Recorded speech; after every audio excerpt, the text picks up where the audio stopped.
नमस्कार, मैं हूं शिवेंद्र सिंह और आप देख रहे हैं बेरोक टोक न्यूज़। द कश्मीर फाइल्स एक ऐसी मूवी जो 1990 में हुए कश्मीर में कश्मीरी हिंदुओं के हत्याकांड को दिखाती है। अचानक 1990 में एक दिन कश्मीरी हिंदुओं के खिलाफ यह फरमान जारी होता है कि या तो आप इस्लाम कबूल कर लीजिए या फिर कश्मीर घाटी छोड़ दीजिए। परिणाम क्या हुआ ये आप सब जानते हैं। लाखों कश्मीरी हिंदुओं को कश्मीर घाटी छोड़नी पड़ी। द कश्मीर फाइल्स अब जब यह सच लेकर जनता के सामने आई है, जनता ने इसे जबरदस्त तरीके से अपनी क्षमता के हिसाब से प्रमोट किया है, तब लगातार इस मूवी के खिलाफ एक कैंपेन चलाया जा रहा है। 1990 की घटना को झुठलाने का प्रयास किया जा रहा है और इस मूवी को डाउन करने का प्रयास किया जा रहा है। इस मूवी के संदर्भ को मोड़ने का प्रयास किया जा रहा है। आइए हम जानते हैं कि ऐसे कौन कौन से नैरेटिव हैं जो उस मूवी के खिलाफ लगातार सेट किए जा रहे हैं और 1990 की उस घटना का, जो कि अपने आप में एक जेनोसाइड है, उसको दबाने का प्रयास किया जा रहा है। 1990 के उस सच के खिलाफ सबसे पहला नैरेटिव ये सेट करने का प्रयास किया जा रहा है कि तत्कालीन समय में सरकार किसकी थी। जिस विचारधारा के तहत ये घटना हुई, जिस विचारधारा के तहत ये कहा गया कि कश्मीरी हिंदू या तो इस्लाम स्वीकार कर लें या फिर कश्मीर छोड़ दें, इन सब का सारा दोष सरकार पर मढ़ने का प्रयास किया जा रहा है। चलिए मैं मानता हूं कि उस समय सरकार की गलती थी, क्योंकि सरकार ने ऐसे जिहादियों को गोली नहीं मरवाई जो इस तरह की घटना कर रहे थे। उनके खिलाफ सरकार ने कोई कड़ी कार्रवाई नहीं की। परंतु क्या उस विचारधारा का कोई दोष नहीं, जिस विचारधारा ने अपने ही साथ रहने वाले कश्मीरी हिंदुओं को यह कह दिया कि आप इस्लाम धर्म कबूल कर लीजिए या फिर कश्मीर घाटी छोड़ दीजिए।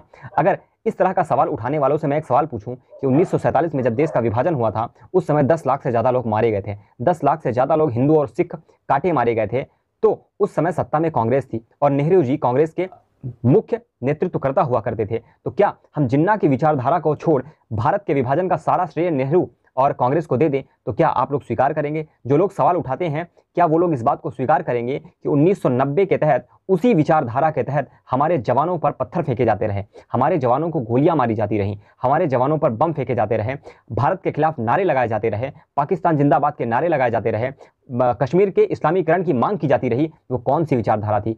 कश्मीर में ज़्यादातर कांग्रेस समर्थित सरकारें ही रही हैं। ऐसे में हमारे कितने जवान वीरगति को प्राप्त हुए हैं केवल इसी विचारधारा के कारण। तो क्या हम उस विचारधारा को छोड़ केवल सरकार को दोषी माने, या फिर हमें उस विचारधारा को भी दोष देना चाहिए जिसके तहत 1990 की इतनी बड़ी घटना हो गई? फिल्म और 1990 के सच के खिलाफ दूसरा नैरेटिव यह सेट करने का प्रयास किया जा रहा है कि फिल्म में नफरत भरी हुई है, फिल्म नफरत फैला रही है।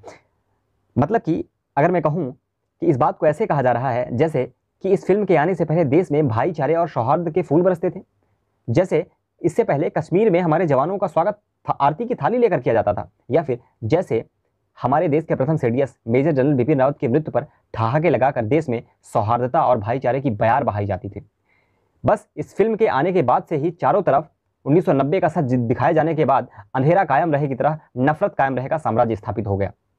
ऐसे लोग वही लोग हैं जिनको 1990 की कश्मीर की उन सच्ची कहानियों पर भरोसा नहीं है, जिन्होंने द कश्मीर फाइल्स देखने के बाद सिनेमा हॉल से बाहर निकलते हुए लोगों के आंसू नहीं देखे। ऐसे लोग ही ये बात कर रहे हैं कि फिल्म नफरत फैला रही है। फिल्म के खिलाफ तीसरा नैरेटिव ये सेट करने का प्रयास किया जा रहा है कि फिल्म को दिखाकर पैसे कमाए जा रहे हैं। मैं उनसे कहता हूँ कि यदि आपको 200 रुपये 250 रुपये देकर एक अपने इतिहास का एक ऐसा सच जानने का अवसर मिल रहा है जो कि वास्तव में प्रत्यक्ष रूप से घटित हुआ था, तो उसमें आपत्ति क्या है? आखिर आप पढ़ते भी हैं, जो पुस्तकें खरीदते हैं वो भी तो आप पैसे देकर ही खरीदते हैं।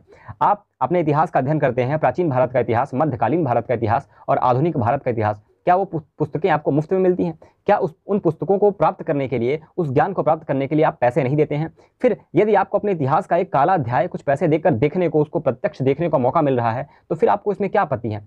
इस तरह के सवाल वही लोग उठाते हैं जिनको सुलभ शौचालय में लघुशंका और दीर्घ शंका से निवृत्त होने से ज़्यादा महत्वपूर्ण लगता है कि 2 रुपये लग जाएंगे।